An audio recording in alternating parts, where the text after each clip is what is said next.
আসি পরবর্তী খবরে। রাজ্য মর্যাদায় আজ সম্পন্ন হবে বিজেপির প্রবীণ নেতা তথা প্রাক্তন কেন্দ্রীয় মন্ত্রী কবীন্দ্র পুরকায়স্থের অন্ত্যেষ্টিক্রিয়া। আজ শিলচর শ্মশানঘাটে সম্পন্ন হবে তার শেষকৃত্য। ইতিমধ্যেই শিলচর মেডিকেল কলেজ হাসপাতাল থেকে তার নিজের বাড়ি নিয়ে যাওয়া হয়েছে মরদেহ। এরপর বিজেপি কার্যালয়ে নিয়ে যাওয়া হবে তার নশ্বর দেহ। পরবর্তী সময়ে ডিএসএ ময়দানে শ্রদ্ধাঞ্জলির জন্য রাখা হবে কবীন্দ্র পুরকায়স্থের নশ্বর দেহ। সেখানে উপস্থিত থাকবেন বিজেপির প্রদেশ সভাপতি দিলীপ শইকিয়া সহ অন্যান্য বরিষ্ঠ নেতা।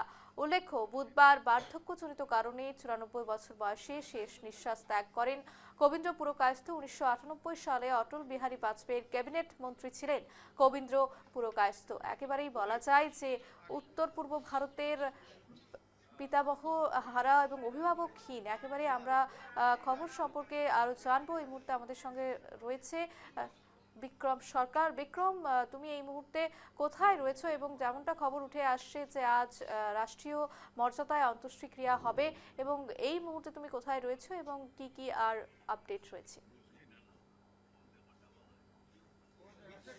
হ্যাঁ রূপালী, দেখো আজ সবাই গভীর শোকে রয়েছে। কালকে খবর আসার পর 90 বছর বয়সে ওনার শেষ যুদ্ধ উনি শেষ করে ওনার দেহ ত্যাগ করেছেন শিলচর মেডিকেল কলেজ অ্যান্ড হাসপাতালে 5টা বেজে নিচে, যেমনটা করে অফিসিয়াল অ্যানাউন্সমেন্ট হয়েছে। আমরা এখন রয়েছি উনার ঘরে।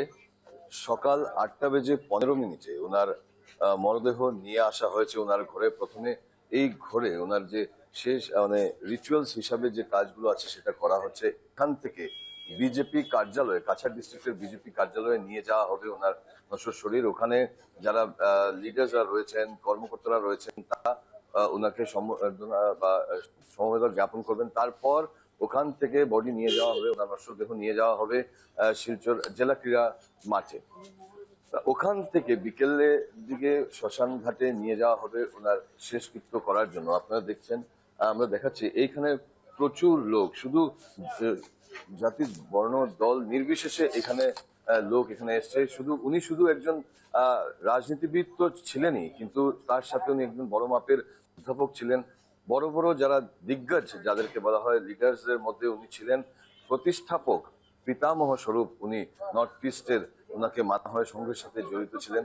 এখানে বিজেপির সাথে সাথে কংগ্রেসেরও লোকদের আমরা দেখছি এখানে এসছে। এই যে গাড়িটা নিয়ে আসা হয়েছে, আমরা কথা বলবো অমিতাভ রায়, যিনি ওনার সাথে জেলা বিজেপি। আমরা দেখছি যে শুধু বিজেপি কর্মকর্তাদের সাথে কিন্তু অনেক দলের মানুষরাও এসছেন। অনেক বড় ক্ষতি হয়ে গেল, অভিভাবক একজন হারিয়েছেন। উনি সর্বমান্য নেতা ছিলেন, প্রবীণ রাজনীতিবিদ। ওনার সবার সঙ্গে সম্পর্ক ছিল।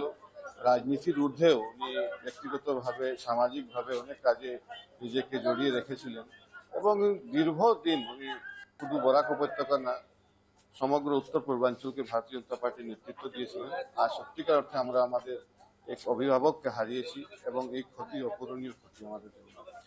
এটা তো সত্যি যে উনি ওনার জীবনে অনেক নিয়েছেন, অনেক যুদ্ধ করছেন শেষ মুহূর্ত পর্যন্ত। এই জনসংঘ থেকে ভারতীয় জনতা পার্টি খাড়া করতে উনি তার চাকরি জীবনকেও ত্যাগ করেছেন। ওনার বহুত সংঘর্ষময় জীবন এবং ভারতীয় জনতা পার্টির যে ওনার যে নিষ্ঠা এবং ত্যাগ, তা অবিস্মরণীয়, আমাদের জন্য প্রেরণার উৎস।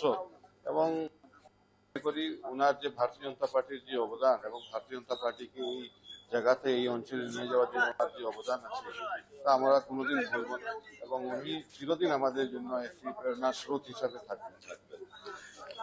রূপালী, দেখো যেমনটা করে হিমন্ত বিশ্ব শর্মা বলেছেন যে রাজকীয় মর্যাদায় ওনার অন্তিম ক্রিয়া এটা সম্পন্ন করা হবে। আমরা দেখছি অনেক, উনি কিন্তু এটা বলা ইম্পর্টেন্ট, যে বলা বাহুল্য যে ওনার হাত ধরে কিন্তু প্রচুর মানুষ, সেই জনসংঘ থেকে শুরু করে জনতা পার্টি, আজকে যেটা ভারতীয় জনতা পার্টি, সেটা জয়েন করেছেন। আমার সাথে এরকমই একজন কার্যকর্তা আছেন, যিনি ছোট থেকে আমরা দেখেছি ওনাকে সঙ্গে ছিলেন। দেবরায় বাবু, আপনার থেকে জানতে চাইবো, আপনি তো অনেক ছোট থেকে ওনাকে অনুসরণ করে পার্টিতে এসেছেন, সংঘ করছেন, কত কিছু ওনার থেকে আপনি শিখতে পেরেছেন? আমরা আপনার ত্যাগ, যুদ্ধ। আমরা ওনাকে দেখিয়েছিলাম যখন ভারতীয় জনতা পার্টি, কারণ যুবক বয়সে তো বুঝতাম না যে কোন দলকে আমাদের জয়েন করতে হবে, বাঁচতে হবে। ওনাকে দেখেছিলাম, ওনার নীতি আদর্শ দেখেছিলাম, তখন বুঝতে পেরেছিলাম যে আমাদের এই দলেই আসতে হবে। তো ওনার থেকে কিছু শিখতে পেরেছি। আর মানে খুব ক্লোজ ছিলাম ওনার, দীর্ঘকাল থেকে ওনার সঙ্গে।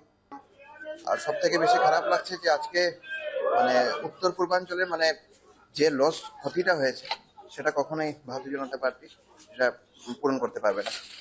রূপালী দেখো, ওনার বাড়ি থেকে রাজকীয় মর্যাদায় ওনার নশ্বর শরীরটাকে